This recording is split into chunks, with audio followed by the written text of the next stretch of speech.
சரி, அவர் பண்ண முடியாது சார், அவர் பண்ண முடியாது. ஆனால் அது நீங்க இந்த எதிர்த்து இருக்கக்கூடியவங்களும் ஒரு அணியில சேர முடியலையே சார். இப்போ இருக்கிறதுல இப்போ இபிஎஸ் தான் எவ்வளோ தெரியுது. இப்போ நீங்க யாருமே சேர மாட்டேங்கிறீங்க. நீங்க ஒன்னா சேர்ந்தா தானே அவர்கிட்ட போய் திரும்ப எங்களை ஒன்னா திரும்ப சொல்ல முடியும். நீங்க ஒருங்கிணைப்பு குழுவில் இருக்கிறவங்க ஒரு அணியா இருக்கிறீங்க. செங்கோட்டையன் அவர் அங்க ஈரோட்டில் இருக்கிறாரு, ஓபிஎஸ் தனியாக இருக்கிறாரு, சசிகலா நீங்கள் சொன்ன மாதிரி பாய்ஸ் கார்டனில் இருக்கிறாங்க. நீங்கள் 4 பேரும் சேர்ந்து ஒன்றா ஒரு பேட்டியே கொடுக்க முடியாமல் இதில் டிடிவி தினகரன் இபிஎஸ் நாங்கள் தலைவராக முதலமைச்சராகவே ஏற்றுக்க முடியாதுன்னு சொல்லிட்டு அவர் 2-3 நாள் தொடர்ந்து அந்த ஸ்டேட்மெண்ட் கொடுத்துட்டு இருக்காரு. இந்த சூழ்நிலையில் டெல்லிக்கு போகிறப்ப இபிஎஸ் என்ன சார் சொல்லுவாங்க? ஒருவேளை ஓபிஎஸ் இவங்களை மட்டும் சேர்த்துக்கோங்கன்னு சொல்லிடுவாங்களா? ஓபிஎஸ் டிடிவி மட்டும் கூட்டணியில் இருக்கணும் நீங்கள், அதனால் கொஞ்சம் அவங்களை அனுசரித்து போங்கன்னு சொல்லுவாங்கன்னு நினைக்கிறீங்களா? தினமும் இந்த தொலைக்காட்சிகள் தொடர்ந்து சுற்றுவது எங்கே? ஏடிஎம்கேல. ஆமா, நீங்க நினைச்சு பாருங்க, ஒரு கேன்சர் உடம்புல அப்படியே வளர்ந்துட்டு போற மாதிரி இது வளர்ந்துட்டு போகுதா இல்லையா?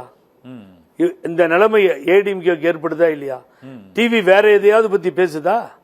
தொலைக்காட்சிகள் வேற எந்த கட்சியை பத்தி பேசுதா? இது பழனிசாமி புரியுதா? திமுகவோட பெரிய கட்சினா அதிமுக தான் சார். அடுத்த பெரிய கட்சினா அதிமுக தான். இன்னும் தமிழ்நாட்டில் 2026 தேர்தலுக்கு பிறகு என்ன ஆகும்னு தெரியாது, அதனால அதை பத்தி பேசுறாங்க சார். 2026 தேர்தலை நோக்கி போகும்போது 4வது இடத்துக்கு போயிடும். நீங்க சீமானுக்கும் பழனிசாமிக்கும் தான் போட்டி 100 தடவை சொல்லிட்டேன். நான் தாவேகாவுக்கும் திமுகவுக்கும் தான் போட்டின்னு சொல்லியிருக்கேன். இதுல எந்த மாற்றம் இருந்தாலும் என்ன கேளுங்க, நான் பதில் சொல்றேன். எந்த மாற்றமும் வராது, ஏமாற்றம் தான் அடைவோம்.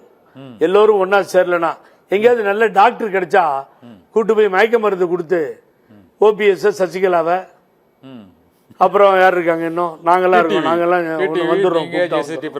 இல்ல இது செங்கோட்டை அண்ணன் ரெடியா இருக்காரு. ஏதாவது ஒரு மயக்க மருந்து கொடுத்து எல்லாத்தையும் ஒன்னா கொண்டு வந்து உட்கார வச்சாதான்.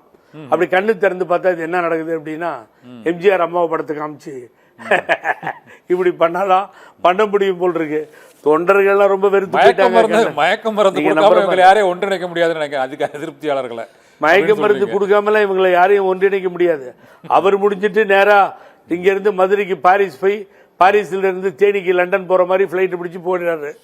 இந்த பக்கம் உடனே வந்துட்டு உடனே வீட்டில் ஒரு பிரஸ் மீட், எல்லாத்தையும் வாங்க வாங்க அப்படின்னு அந்த அம்மா கூப்பிட்டு இந்த திமுக ஆட்சியை அகற்ற வேண்டும், திமுக ஆட்சி சரியில்லை, இதை அகற்றுவதே நமது குறிக்கோள். ஆனால் சேருவதற்கு நமக்கு கிட்டத்தட்ட இன்னும் ஒரு 10 ஆண்டுகள் ஆகும். என்னங்க அர்த்தம் இது? என்ன திமுக ஆட்சி அகற்றுறது? ஏன் கொஞ்சம் தைரியமா சொல்ல, மோடி ஆட்சி அகற்ற வேண்டும், மோடி ஆட்சி சரியில்லை, நடக்கிறதுலாம் சரியா இல்லை மோடி செய்யறதுன்னு சொல்லு.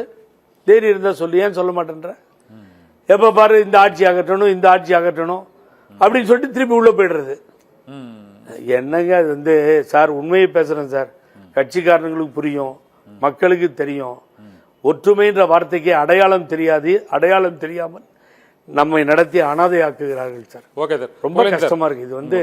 புலேந்தர், நிறைவா ஒரு கேள்வி. இப்போ செங்கோட்டையன் அளித்த குற்றச்சாட்டுகள் தொடர்பாக விசாரணை நடத்துவதற்கு தான் எடப்பாடி பழனிசாமி அங்கு அழைத்திருக்கிறார்கள் என்று கூறுகிறீர்கள். இப்போது அவர் அங்கிருந்து திரும்பவும் அங்கு அவருக்கு பாரதிய ஜனதா கட்சி தரப்பில், அதாவது அமித்ஷா தரப்பில் கொடுக்கக்கூடிய அந்த கடைசி அழுத்தமாக அது என்ன இருக்கும்? செங்கோட்டையனை பற்றி நீங்கள் பேசாதீங்க, அவரை சேர்த்துக்கோங்க, அல்லது ஓபிஎஸ் டிவியை பற்றி எதுவும் பேசக்கூடாது, அது போன்ற அறிவுறுத்தல்கள் இருக்குமா? நீங்கள் என்ன நினைக்கிறீங்க? என்ன சொல்லி விடுவாங்க?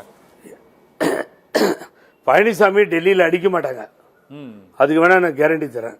தம்பிதுரை அடிச்ச மாதிரி பேசாதன்னு சொன்ன மாதிரி அமித்ஷா அப்படிலாம் நடந்துக்க மாட்டாரு. உட்கார வச்சு ஸ்டேட்மெண்ட்லாம் ரெக்கார்ட் பண்ணுவாரு, ஜட்ஜி பண்ற மாதிரி வான் பண்ணி அனுப்புவாங்க. இங்க பிரச்சனையே ஸ்டார்ட் ஆனது அண்ணாமலையால் தான் ஆச்சு. அண்ணாமலை எடுக்காம இருந்தா அந்த குழப்பமே இல்லை. பிஜேபி ஒரு குழப்பத்தை ஏற்படுத்தி அண்ணாமலை எடுத்து நயினாரை உள்ள போட்டு அவங்க ஓட்டு அவங்களே காலி பண்ணி இதெல்லாம் நடந்துருச்சு சார். இப்போ அவ்வளவு கூட்டம் போகுது விஜய் பின்னாடி. அந்த வாக்குகள், அந்த ஓட்டெல்லாம் வேட்டா மாறப்போகுது. அதிமுக தான் முதல்ல மாறும். ஆகவே இப்படிப்பட்ட சீன் அங்க போய் டெல்லியில போய் அவங்க வான் பண்ணி எச்சரித்து அனுப்புவார்கள். நீங்க சொல்றது நடந்தாலும் நடக்கும். செங்கோட்டையனோட ஒத்து போனுவாங்க. என்ன நடக்க போகுது? ஆனா ஒண்ணு நான் இப்ப முடிச்சிடுறேன் அழகா. நான் சத்தியம் டிவிக்கு பதிய வைக்கிறேன். சொல்லுங்க. பாரதிய ஜனதாவுடன் RSS கொள்கையுடன் போவதற்கு ஒரு அதிமுக தொண்டனும் தயாராக இல்லை. தவறி கூட ஒரு ஓட்ட போட மாட்டான். RSS கொள்கைக்கும் அதிமுக கொள்கைக்கும் நேர் எதிர் வேறுபாடுகள் உண்டு.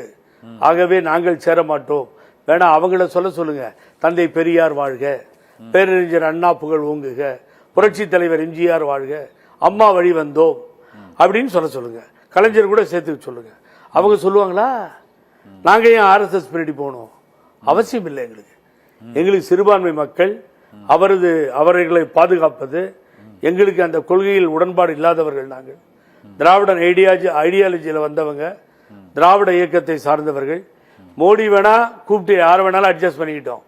அண்ணா திமுக தொண்டன் எந்த காலகட்டத்திலும் இவர்களுக்கு தலைவணங்க மாட்டான் என்பதுதான் இன்றைய பேரறிஞர் அண்ணா பிறந்த நாளில் என்னுடைய எண்ணங்களும் என்னுடைய கருத்துக்களும் கொள்கையும் கோட்பாடுமாகும்.